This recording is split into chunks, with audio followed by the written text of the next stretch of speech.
there.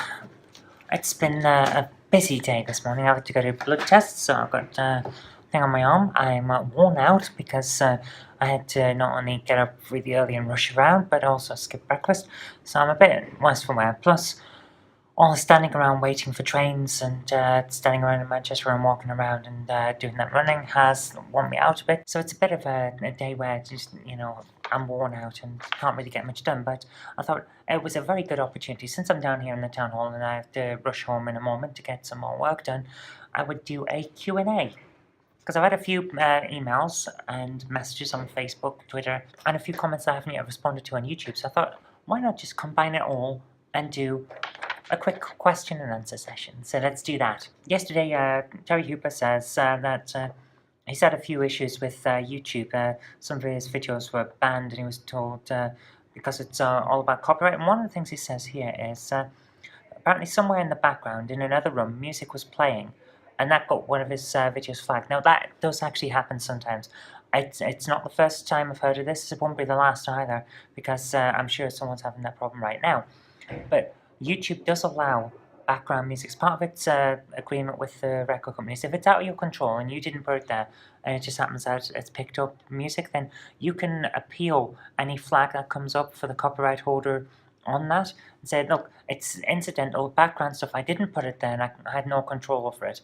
Then it can be relooked at. So I would suggest that you appeal on that one. But adding in music yourself, yeah, that can be a problem. What I'd recommend, instead of using commercial music, is you check the YouTube audio library, which is most of the music I use on this vlog comes from the audio library, or sometimes CC Mixter. And I'm going to put links to both of those in the description bar, so have a look at those, because there's a lot of good music there that's royalty-free, it's usable under Creative Commons, so you won't get flagged for doing that. Okay, my sister said, hi, I'm getting well into watching these. Can I have a guest spot when I visit? Yes, of course you can. And then Megan Smith has two questions for us. Nice job on the shelving, Jen. Yep, I've told Jen and she says thank you. What's your IQ? I'm going to answer this pretty quick. IQ varies from year to year. Every time you get an assessment, it's your IQ at that particular point in time under those particular circumstances. Now, I took my IQ test over 10 years ago, and I was still on medication after I'd come out of hospital for gender reassignment. And as a result, I was doped up on painkillers, didn't really know what was going on, and was living in a cloudy fog, which you do for a couple of weeks while the painkillers are still under use. And my IQ came out at 144. Jen's was higher, which, yeah, she's rubbed in a few times by now, which is very ironic, really, because she wasn't going to take her IQ test. She was just there because I happened to have a one for, you buy one, you get one free, essentially. And she gave me a lift to the test. So she did her IQ as well, and I did mine. And hers came out slightly higher. But in my defense, I was doped up on medication at the time. So, yeah. And also, Megan says, what does Jen do for work? She's a writer. She writes books. I'll put a link to we publish them under our own publishing company, All Mouse Media, and because it's the best way to do it these days. You don't need a big publisher to get anywhere in book publishing. So I'll put a link to that in the description as well. And yeah, they're good books too. I really recommend them. And I'm not just saying that because I published them. I do recommend them. Now, I haven't got your name on this sheet for some reason, but I'll put it on the screen when I get back. You're asking, why did you join the Conservatives? It's simple, really. They're aligned with my political beliefs. And that's the reason anyone should join a political party. If they don't fit with what you actually believe, then you're not going to find that they're useful to you, or that you can represent them, or that you'll fit in. So find a party that works with your beliefs and join that. That's the way to do it. So I found that, yeah, I'm in favour of a smaller government that doesn't interfere in as many things. I'm in favour of fewer taxes, because I don't feel that you should be given all of the money that you earn and spend a lot of time and effort earning away just for frivolous reasons. I believe in equality, and the Conservatives always back that, despite what the other parties will claim. The Conservatives have actually done an awful lot for equality in this country, ended slavery, brought in women's suffrage, first woman MP, first woman Prime Minister, brought in disability rights and things like that. So we've done an awful lot. Oh, and also equal marriage. So yeah, the Conservatives align with my beliefs. That's why I joined them.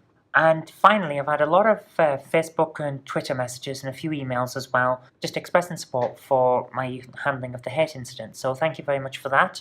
I will continue to fight against discrimination in that way, and I recommend that everyone else does too. Anyway, that's really all I've got time for, because I've got to get home now. I am worn out, I am exhausted, and I need to get home and get more work done.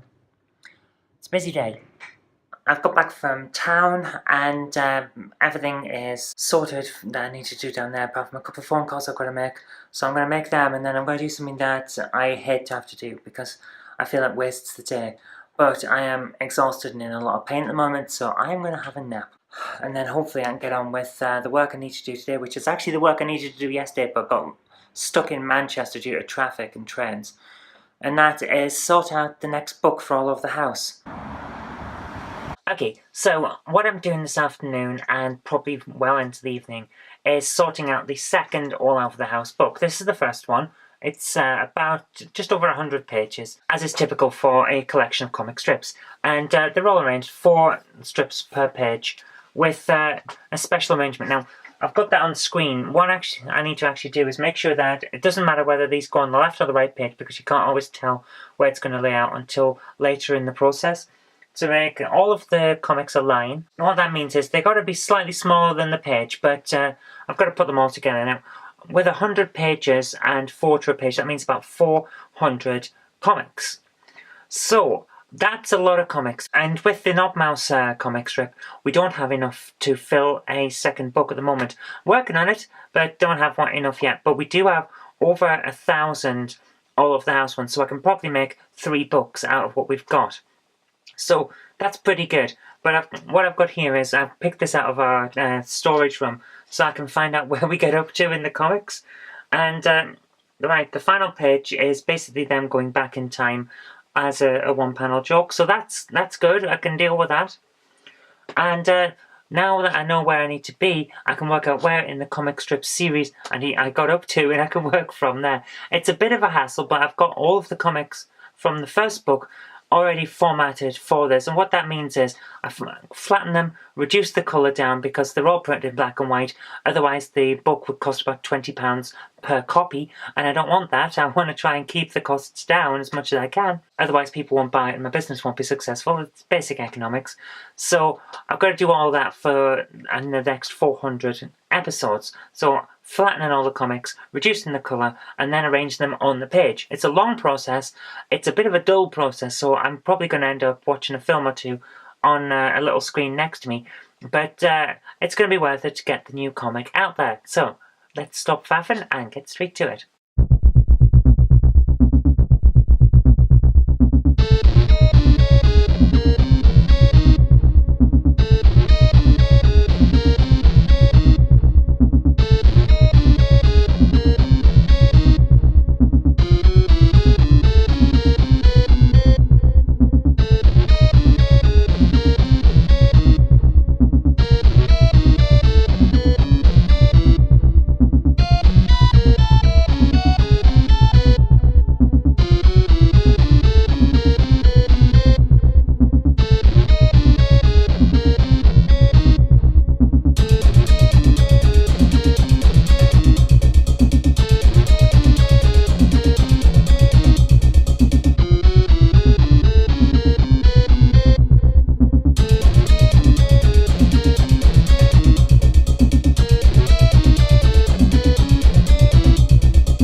Okay, it's one of those days where I'm forgetting everything.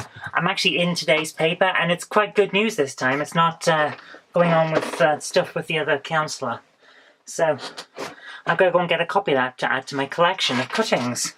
And I forgot, so it is getting like that. What time is it? 7:30 at night. I'm going to quickly run out and get the paper and also get some milk because I've just realised when I was making a cup of tea that we're out of that almost. It's one of those days where I need to actually stop and rest because I am out of breath at all times. Every part of me hurts and I'm running a temperature, so obviously something's wrong, but it's like it's conspiring to not let me just stop. Because I had to go into town earlier on. I had some games that needed cleaning up, stuff like this. They needed cleaning, so I took them down to CX. I had a meeting that I had to go to as well, which funnily enough got cancelled while I was there. That was weird. They basically waited until everyone got there and went, we haven't got enough information to do this meeting, so we've got to cancel. Fair enough, I'll come home then. Then, now I've got to go back out again because I forgot to... Mum's going to ring in half an hour time, so I'm going to try and get everything done and get on with this putting together the book while I talk to my mother, apparently. So I think I can multitask, but let's go and get the paper. And there I am, on the final paragraph. Which reminds me, I've got to go and actually sign that petition.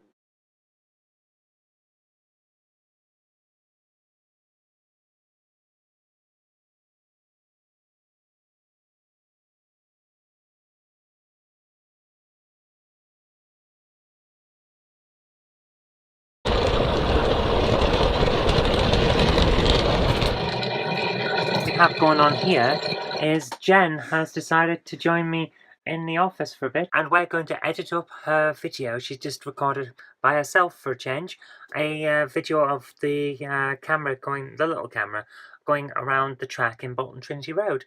Normally I'm with her, but I've been up here editing the pages for the next All Over the House book, so Jen has been doing it on her own. How are you doing? I'm alright, very, very hot and humid today, and I probably don't look my best, but luckily Zoe has provided a nice cup of tea. Hey, that's my tea in my cup. Yoink, mine now.